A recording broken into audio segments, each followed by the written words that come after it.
Hey, deserving listeners, by popular demand, I am continuing to watch this episode of Vanderpump Rules. My name is Dr. Kirk Honda. I'm a therapist and a professor. Let's see what happens. Hi. How's it going, man? There he is, the most reviled man in America. Dude, this is very bad. I'm sorry. I'm sorry, dude. I love you, dude. I'm not gonna beat you while you're down, man. No, I'm sorry, dude.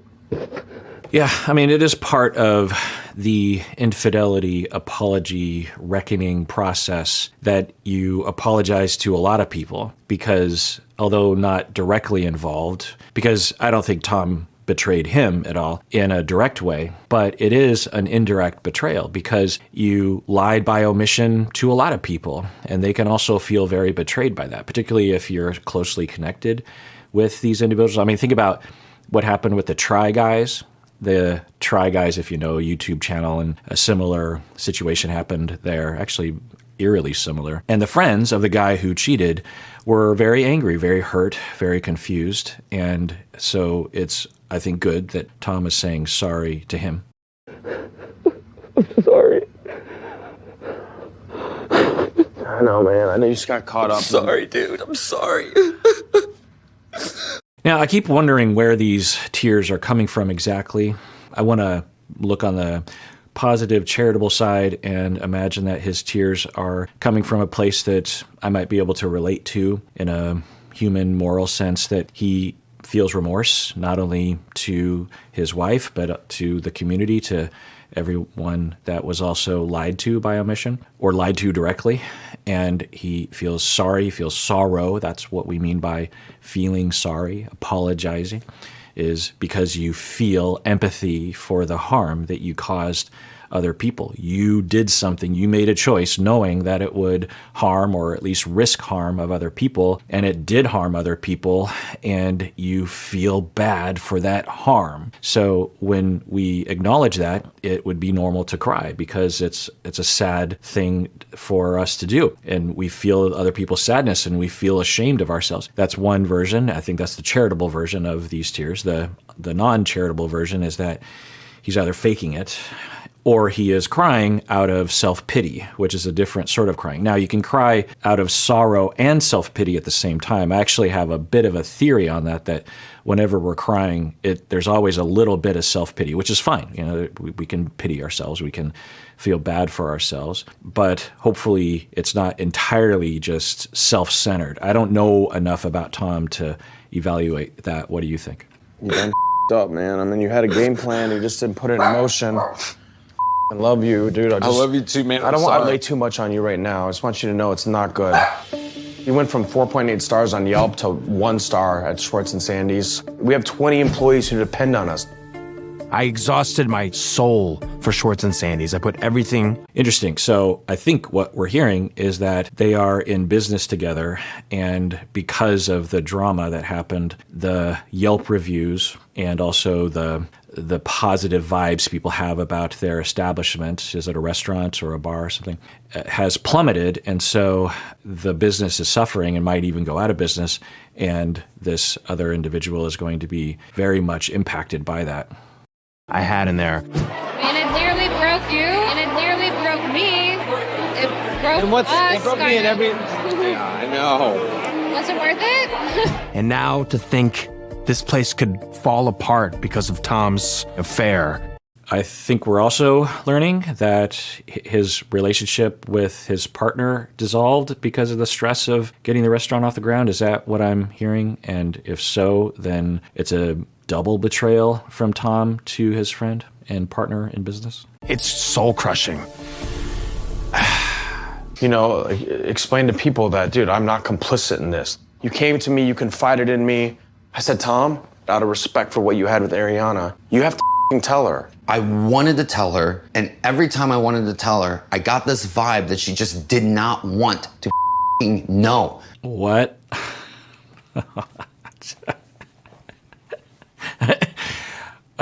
Okay, so the best possible interpretation of that is, I've worked with couples that are like this, and individuals as well, where they have a don't ask, don't tell policy. They will tell me, Well, yeah, I know that he will do things occasionally, but I know that at the end of the day, he loves me, and I'm not enthusiastic about it, but, things happen, and people do stuff when they're having a couple drinks and whatever. Like, it's not a big deal. I would think of them as being kind of on the polyamorous spectrum, not only as individuals, but also as a couple. And that might seem shocking to some, it might seem immoral to some, but, everyone is free to make their own choices. Of course, the worry is that the individual making those accommodations is doing so out of desperation because they don't know what else to do and they're being abused or gaslit into it. Here's what's probably happening. I don't know. I can't know. Even if I talked to him, I couldn't know because he would have to tell me if I'm right or wrong, and he could be lying or confused. But I'm guessing what happened is that he is now reckoning with the reality of what he has done, that he lied by omission for 8 months, and he has done something that is really destructive and immoral. It's wrong to lie. It's wrong to do something knowing it's going to harm someone, especially when you could have done something different, i.e. break up with Ariana and go through all of that before you start dating anyone, let alone dating Raquel, her best friend. So he is running into the reality of that, but he can't stand the idea that he has done something wrong. I don't know what sort of reason. I mean, we all have that narcissistic leaning. We all do. We study this with science as well. We all will preference things that have to do with us. And that's normal.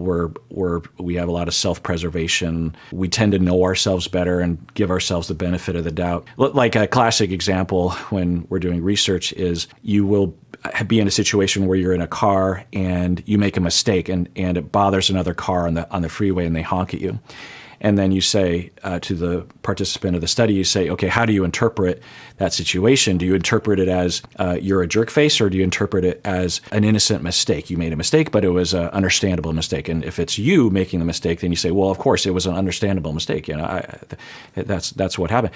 But if someone else makes the exact same mistake and you're the one honking at someone, almost everyone will see it as they made a actual volitional choice to try to run you off the road or to be dangerous or something. We don't give other people the benefit of the doubt. We tend to always give ourselves the benefit of the doubt, depending. Anyway, so it's either that normal impulse or there's something else going on with his personality. I don't know. But he's running into that. And so he's trying to rework the narrative so that he didn't actually do something wrong. And so one of the things you can tell yourself and tell others is, I couldn't tell her about it because she didn't want me to tell her about it. I gotta sit down. Dude, my world just got turned upside down, man. Raquel and I, we have a very deep connection. After guys' night at the Mondrian. Oh, man, I'm so What's up? So here he goes, justifying it again by talking about the deep connection he's had with Raquel. Yeah, that's part of the situation, but it doesn't explain why you didn't break up with Ariana beforehand. That doesn't explain it. He keeps using these data points as if it somehow explains it. It doesn't explain it. Nothing happened that night, but that next day, it was like, see you next Tuesday or something. Raquel and I, we went to the Abbey. We were just taking some shots and you just kissed. And then I felt something in that moment that I hadn't felt in a very long time. Wait, so let's rewind this. Did he say that? It sounded like he said, yeah, it was just kind of random. And then all of a sudden we kissed and you know what? Is that what he said? Oh, man, I'm so What's up? Nothing happened that night, but that next day, it was like, see you next Tuesday or something. Raquel and I, we went to the Abbey. We were just taking some shots and you just kissed. And then I felt something. Right. So the next day, it's just the two of us. Presumably Ariana isn't around, and I think Raquel also is involved with someone, and it's the two of them. So remember in one of the past episodes I was talking about that he was framing it as, look, it just happened. And I was saying, no, it did not just happen. He didn't just trip over something and something went inside of something. That didn't happen. There were so many choices. You could argue thousands of choices before any kind of situation happened physically. And so one of the choices I think we're hearing is that they made a number of choices to meet up alone, okay? So that's one choice that you make that in all likelihood, if we could read their minds, even against their own will, there's a possibility that him and or her were not even acknowledging to themselves that they were risking infidelity by going out alone, the two of them. But so I'm guessing that was present. But not only that, but the fact that they decided to drink a lot, that's also a risk. A lot of people, when they want to cheat, will drink. They'll start off the night saying, look, I'm just meeting up with her for just a couple drinks. It's completely innocent. And then they have some drinks and they're like, you know what, I'm getting kind of buzzed. If I drink more, it could lead to something happening here. And I don't know if I want to do that, but then they do it. They get to that Y in the road and they make that choice. So there's a whole set of choices that he made and she made to get to that point. Then, of course, you have to make the choice to start to flirt, because it's not like they would have just gone boom and started kissing, right? There's a buildup, usually. There's eye contact. There's the way you're talking, the tone of voice, maybe a hand on the arm. Again, hundreds of choices, again, maybe thousands of choices just in that one instance. And then you have the choice to kiss, and then you have the choice to actually continue kissing, and then you have the choice to not do anything about it afterwards, maybe not immediately say, oh my God, we should tell our respective partners, or I don't know, I need to think. There's so many choices along those lines. I'm being micro about this because, why am I being micro? Because one, if you are someone who is heading down a road of infidelity, then you need to be able to recognize that road, because it's easy to go into denial about it. It's just drinks with a friend. We're friends. It's just texting with a friend. It's just a friend. It's just drinks with a friend. It was just a kiss. It was just a kiss. The Killer song. And so that's one reason why I would tell people, so that you can be self-aware of what's happening. The other thing is that if anyone ever tries to tell you that they cheated and it just happened, you should, at least for yourself, know that that feeling you have in your gut about that not seeming right is true. And you now potentially have a model of a way of thinking about it. We just started to grow apart. We've had issues like this for 5 years. I'm like, listen, is there something going on between you and Ariana? Because anytime anybody asks you about your relationship, you don't talk about it. I honestly think the relationship is a facade. It's supposed to be looking pretty from the outside. And we just didn't want that out there in the world. All right. So, of course, did they go to couple therapy? That could have helped. I don't know, maybe they did, because that would be the rational thing to do. When you break your arm, you don't just sit there. You go to a physician to help you with that. When you have a cavity, you go to the dentist. And when you have a problem with a marriage, you go to a marital therapist, one that knows what they're doing anyway. And so, yeah, if their relationship had been drifting apart, absolutely, that absolutely does open a door to urges of infidelity. It also opens a door that if you do have an experience with another person, then you have a feeling like what he's feeling. He's talking about how he felt connected to someone and in love, or new relationship energy, as the polyamorous individuals will call it, NRE, new relationship energy. The reason why polyamorous people will actually identify that is because they know fully well out of experience that when you start to involve other relationships, and say your primary relationship is 20 years old and you meet someone and you really connect with this new person, then you will have NRE, new relationship energy, and you will have a very compelling in-love experience. And it's very easy to interpret that as, oh, well, clearly I'm not in love with my primary of 20 years because look how intensely I feel about this person. I'm very attracted to them. But normally, 99% of the time, if not 100% of the time, that new relationship energy doesn't last, which is totally normal. It seems we evolved to have that feeling, to bond us for a certain amount of time, to make sure that we copulate and procreate and raise the child to a sufficient age so that they can basically ambulate on their own. And after that point, the new relationship energy biologically starts to fade. So I hope that makes sense. I don't have time to go into it. Evolutionary. We don't know that for sure. We can't know because we don't have a time machine. We can't experiment on humans. So it's just speculative. But it stands to reason, right? And so for the polyamorous people, they will frame it that way so that people don't make rash decisions based on falling in love with a new person, because they've learned through experience that eventually that fades, and then people might regret having broken up with their primary of 20 years.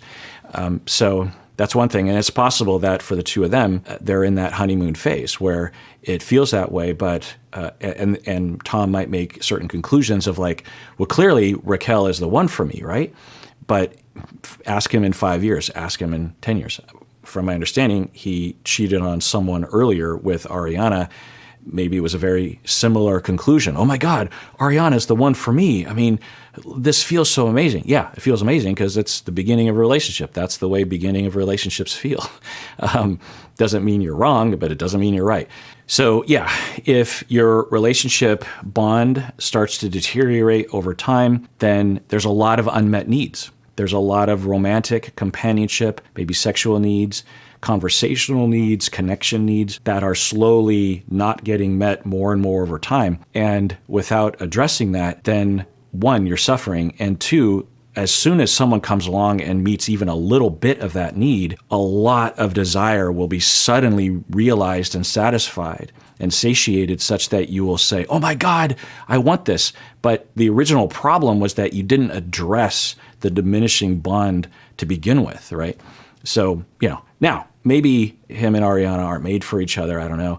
But usually in my experience, and it's all just speculative because, again, I can't do a time machine and do something different in the past. But the vast majority of clients that I've worked with have been in some pretty dire circumstances regarding how bad their bond has become. And we've managed to pull them back together or create a brand new relationship that they've never had. So the idea that him and Ariana were completely screwed and incompatible, I don't know the data, but it's possible that it's not necessarily true. I'm in a relationship with nearly zero intimacy. Like, the only time I can get off is when I watch porn in the bathroom. I went into therapy. This can't be real. I don't know what to do. I love this person. I've been with her for a long time, but we're just not there. Okay, so we're learning that they weren't having sex, according to him, or at least not very often. And that's a very normal thing. Not always, but one of the first things that will go when you have a marriage that is suffering, a relationship that is suffering, is the sex frequency or sex satisfaction. Initiating sex, having sex, requires a lot of vulnerability, a lot of communication, a lot of goodwill, a lot of safety, a lot of love. And if there's any crack in that foundation, then it's really hard to get things off the ground. It's really hard to initiate. It's really hard to feel in the mood. It's really hard to enjoy it. It's really hard to do the communication you need to do to actually have things work out for everyone. So that is something. Now, that's not always the case. I've had couples who, through their divorce, were still having sex and definitely wanted to divorce. So it's not always the case. And the opposite is also true, that some couples will be doing fantastically well in all other arenas, and their sex life is just diminishing for various different reasons. So it's not always the case that those things are paired up, that a reduction in sex frequency is a sign that things are doomed. So he's talking about how they weren't having sex, and we don't know. Maybe it sounds like he's kind of blaming her, blaming Ariana, but maybe not. Maybe he's just saying, look, our bond was so bad. The other thing that they're commenting on that I think the friend is actually kind of waking up to, it's a big shock for him, that they had a facade that their relationship was perfect. They commented on that a little bit, and maybe y'all thought that as well because you were watching the show, and how that disjointedness is strange. And it's like, what's the answer? That it raises a lot of questions. Are other relationships fake? How can we really know anything? Is my relationship fake? Because I feel like my relationship is pretty good and their relationship looked good. And Ariana thought their relationship was good, but it wasn't. It was rotten at its core for 8 months, maybe longer, right? So it raises a lot of questions. And yeah, it's hard to know. I guess it depends on what Ariana would say. If Ariana was saying something like, yeah, I mean, behind the scenes, it was kind of rough. I'm guessing what Ariana would say would be something like, yeah, we had our problems and we tried to work on it. And I just thought maybe we were just a long-term couple and yeah, we were drifting apart a little bit, but I don't know. I didn't think it was that big of a deal. Clearly it was a big deal to him and he didn't tell me enough. He kind of indicated at times, but he didn't tell me enough to indicate that, that's a common story. Or she might say something like, no, our relationship has been bad for 5 years. I just didn't know what to do. I don't know what she would say. If it's the first one, then the way they were putting forward about their relationship was only half of a lie because he was lying, right? Now, there's another possibility that as their relationship was starting to diminish before he started to cheat, that they were believing that they could make it work, And the way they were putting forth on the show or on social media or to their friends wasn't a lie, but it was a part of their relationship that was good. And they weren't exposing people to the negative side, which isn't uncommon for people to do. The other possibility is that they absolutely knew their relationship was a sham and they were putting it out there because they were ashamed, or marketing kind of depended on people believing that their relationship was good. I don't know. What do you think? You had so many opportunities to sit down with Ariana. Me and you had a moment last week. I sat down with you. I was like, dude, it's time to tell her, because if this comes out, I know. Without you telling her, you're going to humiliate her. Like, me and Raquel had to be on the same page. After that night, nothing happened till like Life is Beautiful or whatever. Okay, so it sounds like the friend knew, and the friend was saying, you got to tell Ariana. And then Tom told his friend he was going to tell Ariana. It sounds like that's what we're hearing. And then it sounds like what Tom is saying is that he and Raquel were strategizing about how to tell. And I get that, because although I don't get the infidelity, but if you're in that situation, I get it, because it's not just Ariana's feelings and everyone else's feelings, but it's also your job depends on it. You could be canceled, right? I'm sure they had conversations. If people knew what we're doing right now, we'd get canceled, or we would get kicked off the show, or we'd lose our business. I mean, there's a lot hanging in the balance. It doesn't justify lying to Ariana, of course, but it would be a conversation. Okay, but you would think that conversation would happen way before 8 months would go by, right? Like, okay, you had that night where you kissed over some drinks at that place. Okay, the next day, it's bad that you did it. The next day, you have that conversation, you strategize, and you take action. Or something other than what they did. Never asked. Maybe like, I'm going to Schwartz's. All she would have had to do is follow me and see that, I'm not. Oh. So, okay, Tom, I won't be mocking. Don't be sarcastic. What he is saying is, it's her fault. I've heard this many times from people that cheat. They will say, well, it was so obvious that it was happening, I didn't need to tell them. It's like, what?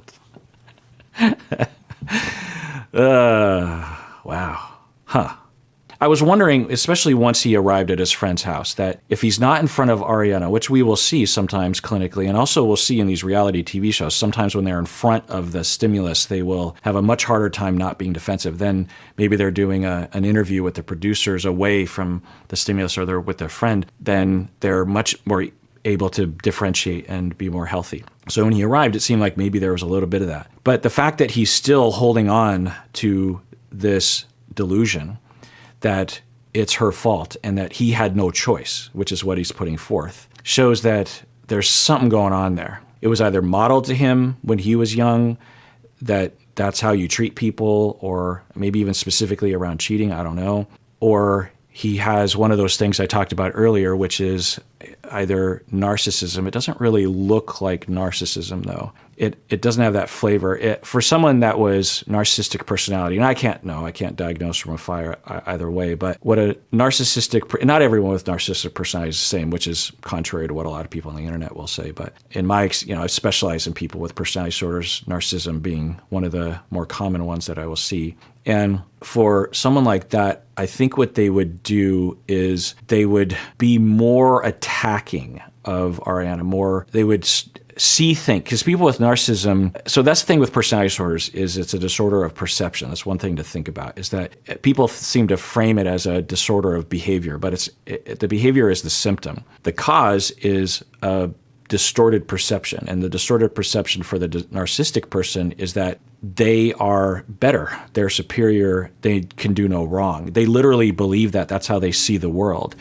And so the languaging from someone with narcissistic personality would probably be like, Ariana, she's an awful, awful human being. It would be more obvious, is my point. It'd be in this direction, but it'd be a lot more obvious. The way that it looks to me, so if he is distorted, which there's some ticks in that column, meaning that hook him up to a lie detector test and really confront him, and he would literally believe without any kind of ifs, ands, or buts that he is absolutely not to blame for not telling Ariana. The closest hypothesis that I would start exploring is one of what I was talking about in an earlier video, passive-aggressive personality. We don't have this in the DSM anymore, but I wish that they did. And just because it's not in the DSM doesn't mean it doesn't exist. Psychopathy isn't in the DSM.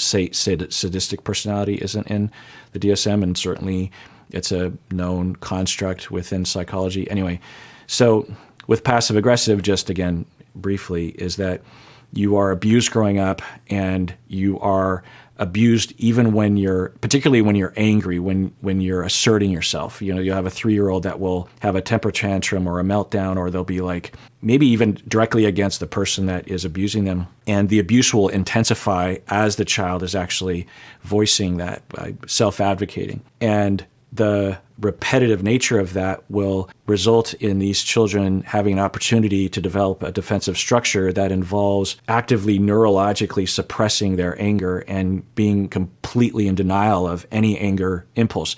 Anger is usually an emotion as the result of feeling as though you are being mistreated, feeling as though an injustice is occurring.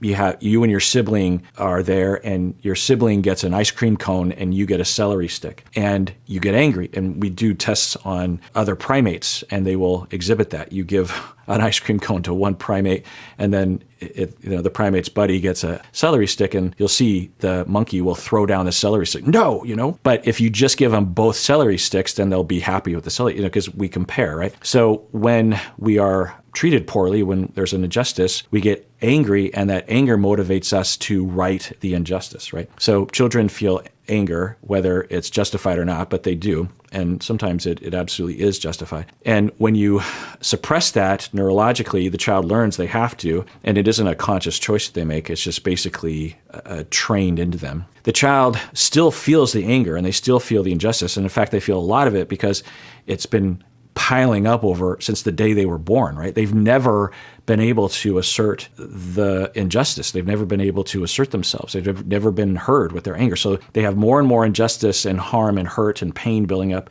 and more anger building up. And so they learn over time that they have to let it out somehow. And so what they will do is they will do it passively or hidden. For example, you might have a child that will go into the parents' room when the parents aren't home and steal things.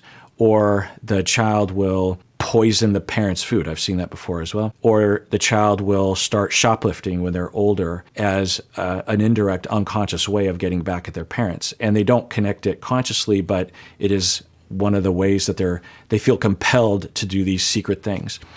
These individuals often will say, I should be a private eye, or I should be a secret spy, because they notice how good and how obsessed they are with being secretive and with doing things behind people's backs. And they feel completely justified.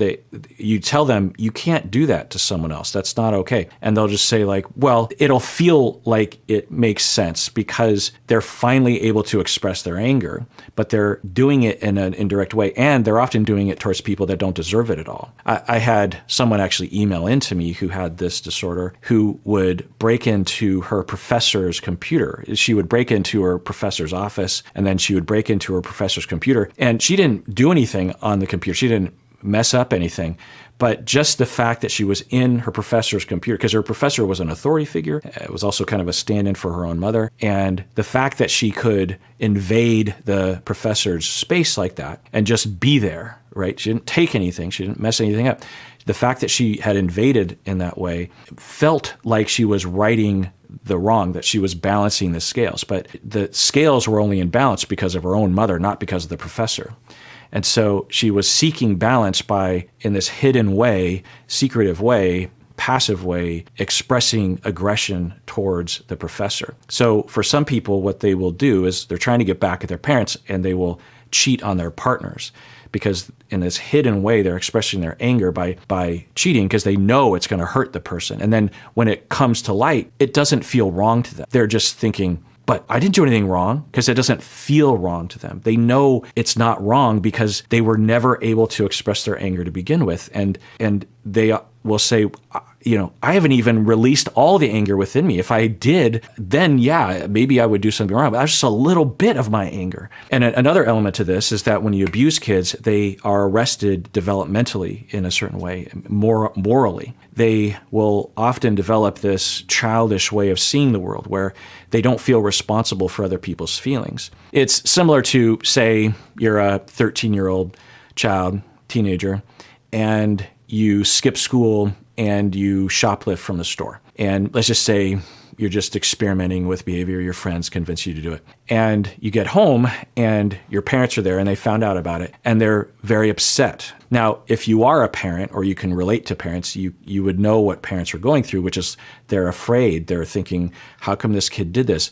I love my 13-year-old child. I want them to succeed in life. I don't want them to go to prison. I don't want them to drop out of school. I love them. And so because of that, I'm going to discipline them. I'm going to have a talk with them about what they did. And if you're the 13-year-old, though, you're just being lectured to, and all you have to perceive is what you're perceiving. You're selfish in that way, and so you just think like, get off my back. It's not your problem. And the parents might actually even be telling the kid, look, what you did actually really worries us. We love you, and it scares us. Well, to the 13-year-old, because they're not developmentally at that point yet, they don't necessarily care about their parents' feelings. They're more self-centered in that way.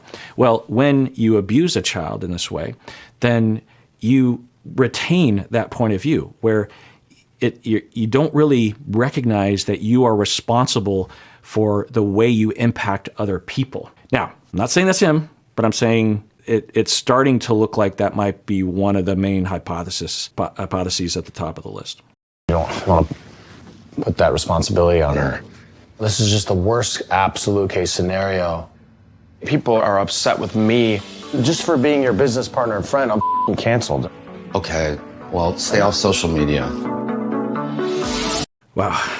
So not only is Tom this way to Ariana, so this is also indicative of a pervasive personality problem, that it's not just in one context, it's in all contexts or multiple contexts. That in this instance, his friend, in a pretty balanced, non-accusatory way, is just after hugging him and saying he loves him and he's there for him, listening to him, and he says, because of what you did, he didn't even say that. He just said, I'm going to get canceled about this, meaning I think that his business is going to go down the tubes, or maybe he could literally be canceled, dragged down with him because of he knew about the infidelity, I think, before it came out. And Tom's response is, well, just stay off social media. Instead of, at the very least, you would just hope he wouldn't say something like that. And at best, he would say, yeah, I'm so sorry. That's all you have to say. All right, well, that does it for that episode. Everyone, please take care of yourself because you deserve it. You really, really do.